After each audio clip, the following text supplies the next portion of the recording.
All right, Kevin back with you for another episode of the $1 Million Relationships Podcast. And today I'm here with Michael Thomas. Michael, welcome. So awesome to have you on the show today. Yeah, happy to be here, man. This appreciate the invitation and look forward to talking with you tonight. It's gonna be fun. Same. We had a great conversation before, and of course, I want to give a shout out to Ryan Smith because he's the one that introduced you and I, and without him, we may have never even met at all. And Yeah, it's like a magical little butterfly effect thing. Yeah, appreciative of him for suggesting that we chat, and yeah, our conversations have been great. So yeah, kudos and thanks to Ryan for setting that up. Absolutely. And you know what? What a great way to meet somebody is through somebody that we've already both got a mutual connection with, a mutual friendship with. And of course, that's what this podcast is all about, is about relationships. And so, we're just gonna have a heart-to-heart conversation today. I'm just gonna start off with a just a really simple, easy question to get our conversation going. Just All right. what do you do, Michael, and who do you serve? Yeah, so I'm my entire life has been spent in the disability community. That's actually Okay. the introduction or the conduit through Ryan. I spent the vast majority of that as a CEO of a nonprofit in North Texas. And now I run a company with a bunch of really good friends and colleagues of mine called Connected. It's spelled Okay. Connect IDD. IDD is intellectual and developmental disabilities. Okay. So we like to call ourselves a disability empowerment agency. We plug into disability organizations, or foundations or businesses or companies, anybody that is looking to improve the lives of people with disabilities in some way, typically in some form of growth. We plug in and help, whatever that looks like. So we're adaptable, we're very individualized. There's no welcome to the connected 1 2 3 approach. That's not how we do it. So Mhm. I get to my day-to-day work is really in leading more complicated projects forward, things that organizations are trying to figure out how to launch some big new initiative, or they need to do a complex capital campaign in connection with program growth or something they haven't done before. And I help kind of navigate and lead boards and leadership teams through some of those waters. But it's an absolute blast, man. I fortunate enough to be somebody who can legitimately say I've spent my entire career in a space where I wake up every day and love what I do. Yeah. There's no, I wonder if I should go do sales for some tech company. No, not that's not going to happen. So Uh-huh. You're that's in a doing nutshell. exactly what you want to be doing. Yeah, And that's 100%. exactly I'll do what this Jazz until I is. retire, no Yeah. question. Yeah, that is awesome. I feel the same exact way about the work that I get to do is like, Yeah, man, it's just awesome to wake up each day and be us. yeah. And so, What I get to say about it is I am as a byproduct of the work that we do, I only work with just like unbelievable human beings who have yeah. dedicated their lives to supporting others. And I get to engage with families that have loved ones with special needs and children and adults with IDD, Down syndrome, autism.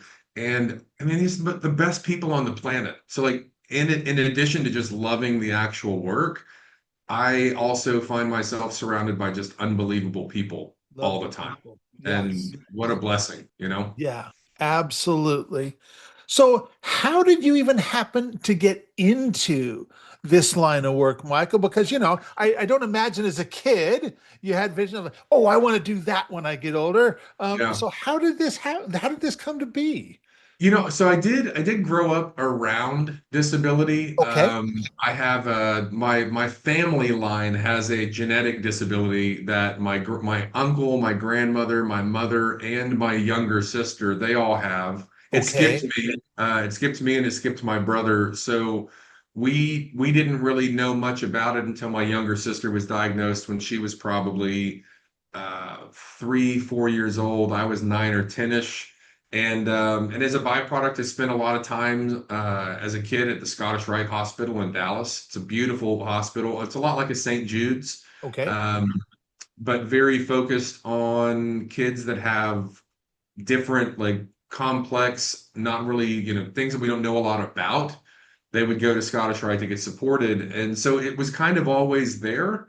Um, I went into college for music therapy. I'm a classically trained pianist. I thought that was what I was going to go do, but then music therapy popped up and the idea of applying music to a population I care about. I was like, let's go do it. And then at the end of my freshman year, the school said, "Psych, we don't have that program anymore." Oh, So, wow. they let me stay and change my major, and I majored in philosophy and religious studies, which were, to be totally honest, I was a sophomore in college and had no clue at that point what I was going to go do anymore. And I kind of picked the things that I was most interested in at the time. But it wasn't until getting ready to graduate when I was talking to a mentor of mine through my fraternity, and I was like, man, I don't know what to go do. There's no philosophy recruiters. Like there's no one showed up to see. And and he asked me what I enjoyed the most. And I started talking about Special Olympics volleyball tournaments and Wipe Out Kids cancer events that we did through our fraternity. And he goes, dude, what you're describing is work, it's fundraising, it's nonprofit organizations. You can go do that. And I went and got a job at the Muscular Dystrophy Association right out of college, and that was my first intro Wow. into the space. And yeah, man, the rest is history. What I will say though is that I have had so many different moments in my life when I thought maybe I was going to go do this or maybe I was going to go that way, and the universe has been very, very clear. You're spending your entire life in the disability space. That's what you're going to do. It's going to be great. And it took me, I don't know, 10, 15 years to really understand that. Uh-huh. So, Uh-huh. um, but yeah, I'm so thankful for all the twists and turns and random things that have happened to get me to where I'm at. Yeah. Yeah. Wow. Wow. So, what inspires you? I know you said you love the people, and what inspires you the most about the work that you get to do and the impact that you get to make, Michael? Um, my father instilled in us as kids this underdog, root for the underdog concept. Where in almost any circumstance, I don't even have to know who the two teams are. It could be like Olympic curling, and if it's like the Canadians who are the best in the world, and then like Kazakhstan is in the finals and they don't even have ice, they shouldn't be there. I'm like, well, then I'm rooting for them. Like Totally, totally. yeah, and it's the Jamaican bobsled team story all over again, Yeah. right? Yeah. And I've always been that way, and people with disabilities are the quintessential underdogs. We have historically just not had expectations for them. There's this, we had institutions for a very long time, and then after institutions, we created daycares where we just sort of parked young adults after they graduated high school and just said, "You stay there." And and now we've got young adults with disabilities and Down syndrome and autism that are doing things that we have never expected them to be able to do. Wow. And there's this like celebratory, wow, good for that guy. Look at him. He made and the reality is our systems have never been designed to support them. They've never been designed to like elevate them. And that's changing, and we get to be kind of a part of some of that work. And I got to spend 2 days with a guy that's starting an amazing organization in Florida right now because his son Chris, 5, 6 years ago, is the first human with Down syndrome ever to run an iron to compete in and complete an Ironman, which Wow. Wow. which is at the time was just something that he and his son were doing. And then he started getting these other people calling and saying, "Can my kids train with your son?" And last year or this year they have no last year they had 16 Six. adults Wow. with autism or Down syndrome that completed Ironmans. Wow. that Wow. wasn't that wasn't an expectation, and so now it's changing, and I think yeah, that's what keeps the fuel in the tank, man. The Yeah. idea that we get to be a part of systems changing and rewiring the world to they think different, they engage different, they learn different, and this population is still extremely capable of having meaningful relationships and having their own places and having their own jobs and running and competing in Ironmans. Like that's where we should be. I don't think we're there yet, but it's changing, and it's Yeah. cool to be a part of that. Wow. Wow. That is really inspiring. Um, so let's dig deeper into this. What is a result? And like, what's a result that you've helped a client? And you don't have to name names here or anything if you don't want to. I mean, you can if you want. That's totally your call. But what's a result that you guys have helped a client get that you're just incredibly proud of? Mm. Yeah, I've got several. I want to hone in on one that's, and I kind of want to give them a shout out too, because they're just so great. Okay. Um, there's an organization in Las Vegas called the Garden Foundation, and I Okay. actually worked in the disability space in Vegas for 3 years when I was younger. Um, they are led by the most unbelievable founder in the world. She's built the organization for her sister and now other peers and other adults, and they were at a point where they've got a waiting list for services, but they were limited by space, Okay. just fixed. Um, and so, we engaged and I said, hey, you're in a spot where you should be able to grow. Let's figure that out. Let's talk about what the finances look like, the fundraising looks like. Let's go figure something out. And we came across a piece of property that was the property is unbelievable. The organization that had it was in a tough spot, and we helped them facilitate the acquisition of a property in Vegas that is just unbelievable. I mean, it's got a house, it has a renovated 16,000 square foot office space. It has a view over Vegas. I mean, it's also just a really beautiful property, Uh-huh. and helped them figure out a pathway to acquiring it through philanthropy in a way that financially allows them to take it on and grow. And so now they're serving more people and they've got plans for the future. And yeah, they're called the Garden Foundation, and they're Wow. just anybody that's out in Vegas. There's a coffee company they have called Dig It Coffee that's like their Okay. partner organization that employs people with disabilities. Okay. Um, Dig It yeah, man, Coffee. that's Okay. Dig It Okay. Coffee and the Garden Foundation, super great organizations, and now they have a beautiful home. Ribbon cutting is actually in 10 days, and I Oh, will be wow. out there to celebrate it with them. So looking forward to that. That is awesome. That is awesome. Wow. I totally get why you say, yeah, man, I just love getting up every day and doing what I do. It's so cool. It's so cool. Yeah, Yeah. there's so many other organizations that are in the midst of things like this right now Yeah. that in their respective communities are on the front end of doing something that their communities haven't seen before. Yeah. And that's the kind of thing that at a national level right now, whether it's programming or housing or workforce development, all of those things, it's like I think we're at the disability tipping point. I really do. Um, it's just 20 years ago, nobody talked about inclusive housing communities for people with disabilities. Nobody was rapidly hiring people with autism because they realized, oh, they have extremely talented skill sets and they never leave. So that's a huge perk. In 2026, I think everybody kind of understands the value that's in this space. And we are just now starting to see people that are pushing the envelope on educational campuses and workforce development programs and inclusive residential communities. Um, and I mean, I really do. I think my hope is by the time that I'm retiring, that we can just look around and just say, we're included, they're Yeah. included. Yeah. It's all kind of one and the same now. And Yeah. it took a long time to get there, but it does feel like we're turning that corner.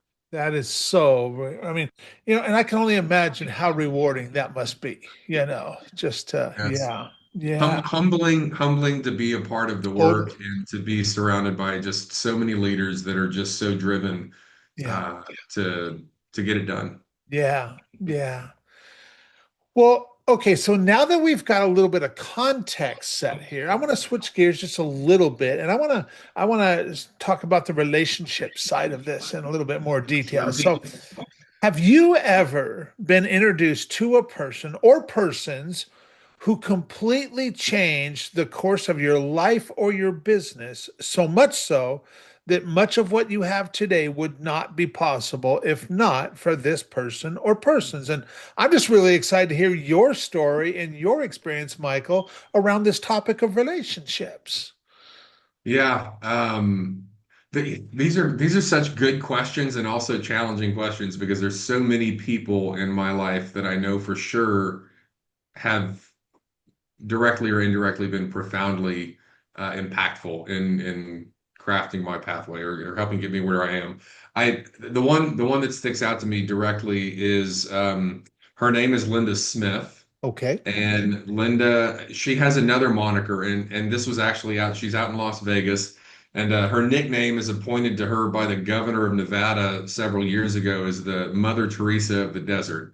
And she put in 40 years as chief development officer of an organization called Opportunity Village, and ultimately, because she had a son born with Down syndrome who was actually born an illegal alien in Canada. She went into labor on a plane, was supposed to land in Chicago. It landed in Canada instead, and he was born a Canadian citizen. Wow. And then she couldn't get him naturalized into the United States and until he was 18 because there was at the time there was a law that didn't allow it wasn't an immigration thing because he was Canadian, it's because he had Down syndrome. This is our country 50 years ago. So she put an entire career into creating an organization and in Vegas, it's one of the most respected, high-powered nonprofit organizations of the city for over the last 50 years. And she's why. She's why. She raised more than $500 million in her career for people with disabilities.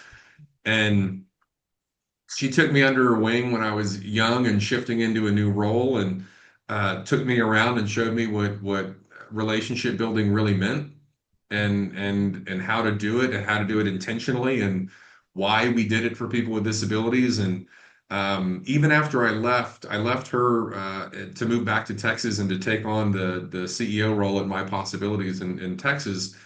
And she's always been in my corner.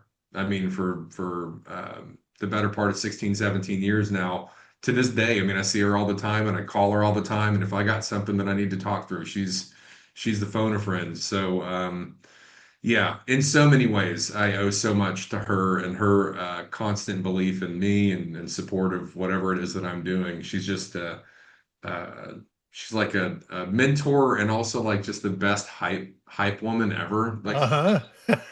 I'm never in a bad spot. I'm like, I just don't know if I can do this. I call Linda and she's like, you can and you will. And I hang up the phone and I'm like, all right, well, let's go get it We done. got So her. yeah, and I guarantee this is what's important, Kevin. I guarantee there are 1,000 people in the world that if you ask them that question, she's their response.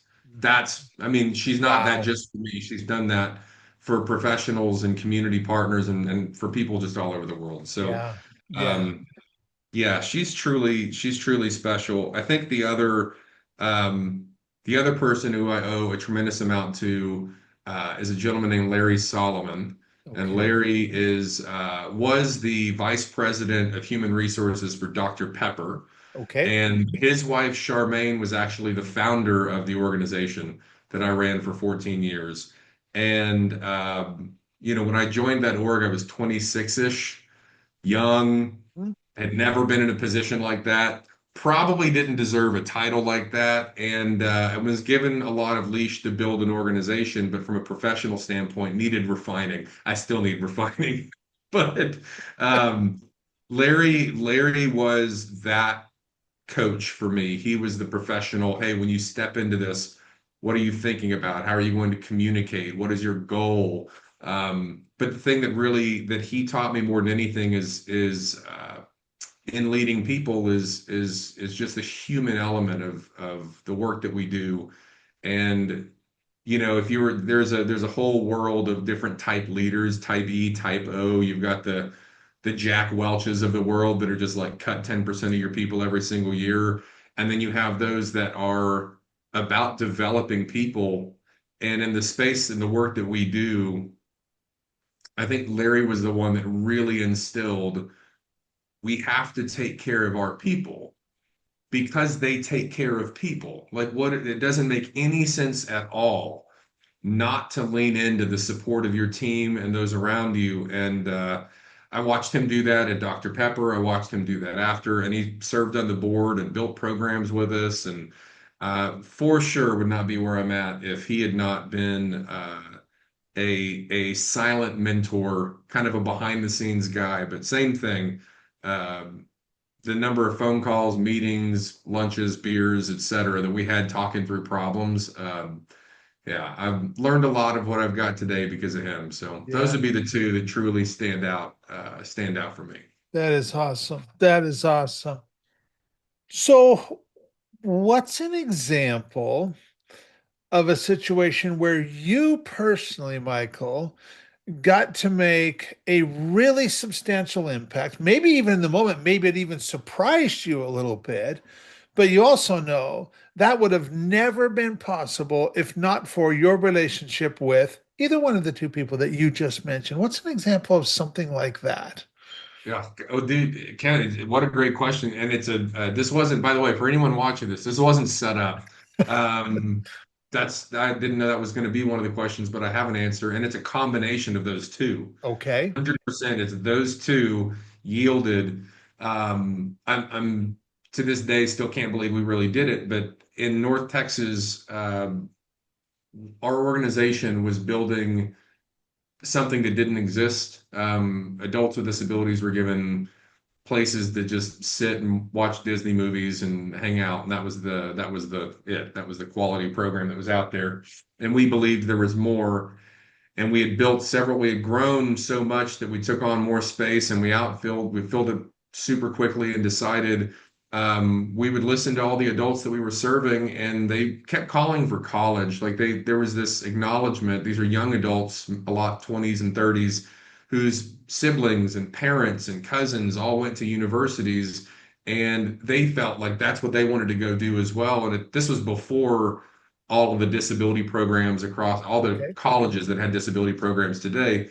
Only a handful existed back then. And so we had this, BHAG, as they say, and I was like, let's build a campus for higher ed. Let's build a university campus for our clients. Let's deliver them Wow. college style programming in a way that is respectful of their learning path. And at the time when we were talking about it, that idea was way too big for where we were.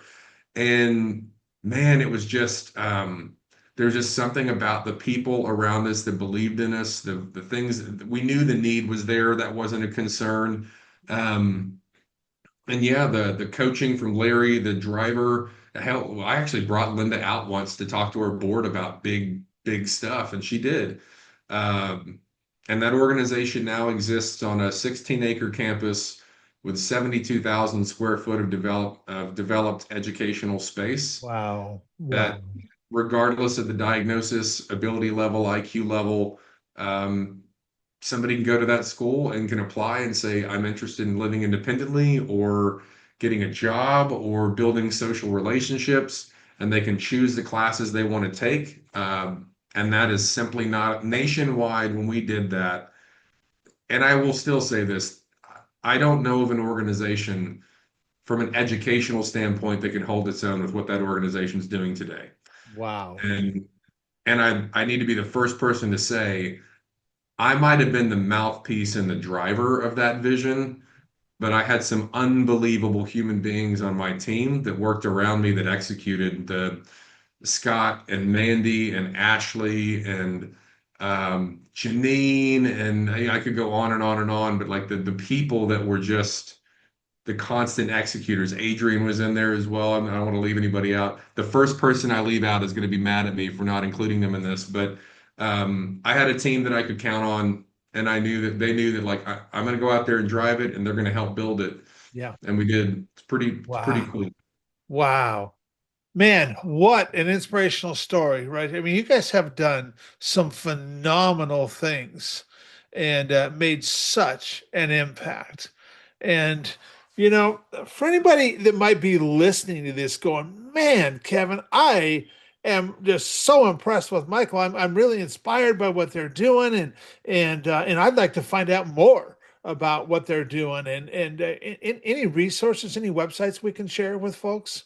Yeah, for sure. I mean, our website is the best place to go. It's just Okay. connectidd.com, Okay. connected.com. What I would just add to all of that is Connected exists because for the latter half of my time at My Possibilities, the CEO there, I was getting phone calls or emails or giving tours what feels like weekly, maybe it was bi-weekly or monthly, but from family groups across the country that were like, hey, we don't have anything here. Can you guys replicate? Or an organizational leader that says, hey, we're doing programming, but we want to do what you're doing. Can you take us over? Can we become, your brand in this other state? Or groups that would say, hey, we're good with our name and where we are, but we just love to consult with you. Can your organization teach us how you're doing what you're doing, Wow. and was never really in a position to be able to say yes to those things because we were so focused on local and regional growth Yeah. in North Texas. And that call to like say yes, to be able to like actually pick up the phone and tell a family group or another organization, yes, we can help you figure this out, or yes, we can help you get something off the ground. That's literally what we do, and we've done it as a byproduct of that campus and all the work that we put into it in North Texas. So Wow. yeah, I mean, whether it's inspirational for just like connections purposes, or because somebody out there hears this and goes, "My son has autism. This is what we've been talking about. Like this is what we want to try and figure out." Yes, reach out. We want to be helpful. We want to, in any way we can, help get people moving on their ideas because we don't have enough time to sit around and try and recreate the wheel in this space. Yeah. We need quality programs and organizations popping up all over the place. Yeah. Wow. Wow. Is there any last thing that you feel led to share, Michael, before we call it a wrap? Man, yeah, so yeah, man, it's funny. Again, people, these are not prepped questions. I didn't know No, that no. was coming. Um, something strikes me as really, really crucial. This isn't a political statement, this isn't a world statement, but um, the thing that I think we are missing and that we've lost the ability to do is truly connect, truly find community, like business aside, income aside, politics aside, there we just don't have the tools to sit down in a room with random people and share and be human. Yeah. And we are communal in nature. Like, Yeah. our growth as human beings has been, we used to live in communes, we lived in small family groups, we traveled as family groups, and we've become less and less and less that. And what is happening is we're becoming more and more and more stressed, Mhm. depressed, Mhm. anxious, suicidal. All of these things have been on a rise for the last 20 to 30 years. And yeah, you asked me a question. I feel compelled to say go find community, Yeah. meaningfully, not Yeah. just a soccer team to play on Sundays so you have an hour to kick it around with some other people. I mean, a group of human beings that are important to you and likewise to them, that you can actually sit down and say, I'm not well, I don't feel good, I'm having I'm concerned about things, and I need to share the way I feel. We're just not good at that anymore. Yeah. And Yeah. it's concerning. It really is concerning. I'm not very good at it, to be honest, Kevin. Like I'm improving, but that's work. That's work when we've been conditioned to not do those things, not share those things, not have those conversations. Systemically, we've removed that ability. I think just at its basic level, just to be human. Mhm. And I really think we have to work harder there. Yeah, absolutely. Absolutely. Just to make just making real meaningful connection with people, with Yeah. like-minded people that they want the same thing. And I can tell you, man, that I facilitate a lot of that. I kind of focus on entrepreneurs and stuff and bringing them together just to have real meaningful conversation with each other. And it is so incredibly needed.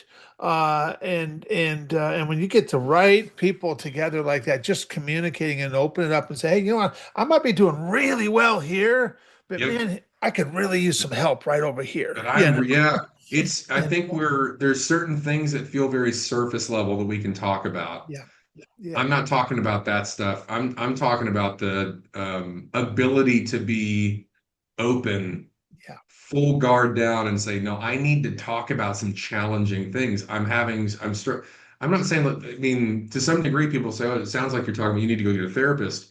I think the tragic irony is that like a lot of therapy wouldn't be needed if we still had community. right. Like it I would mean, just yeah, be, we yeah, would just go talk with people that care about us and we that's wouldn't need right. to go find somebody else.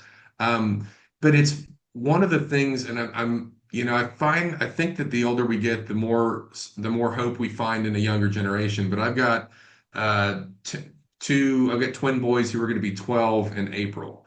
And at 11 years old right now, they are already so much better at communicating emotion, communicating their needs, identifying when something disappointed them or when it challenges them. I mean, they're still figuring out how to be humans, but they can do things at 11 that I couldn't do until I was 38. Yeah, And it's beautiful to see that, what I think a lot of people see as maybe even potentially weakness in a younger generation. They're like, these kids are so emotional. These kids are so, yeah, I see as such profound strength and also something that we need to come back. yeah, I think they may be tapping into something that we used to have is the ability to just be with their peers. I've heard my boys have conversations with their friends with no adults, they don't know anyone's listening, mhm, where they will literally call somebody out and just say, hey man, the way that you said that kind of hurt my feelings. This is why, and I don't think that's a thing that we should be sharing with each other. I'm like, what? That's that's so cool. yeah, So yeah. yeah, we might need to take some notes from this. I think they're Gen Alpha. I don't know what they are. This younger group, I feel like they are maybe the students become the masters as it relates to learning how to communicate and how to connect with people because they're Yep. doing it better than we are. Yeah, absolutely. Well, Michael, I want to thank you so much for taking the time to have this conversation today. I really appreciate it. I really appreciate you. And I am excited to get it out there and share it with a lot of folks. So thank you so much. And appreciate you giving me the time and again a very real conversation. This is the kind of connection that we should be doing more of. Yeah. And Yeah. and endorsing and supporting and hopefully there's a window. I've got some human beings that I'd love to send your way, beautiful people that I think need to have more space and sharing the work that they're doing too. So Absolutely. Absolutely. Well, thanks again. thank you, Kevin, appreciate it.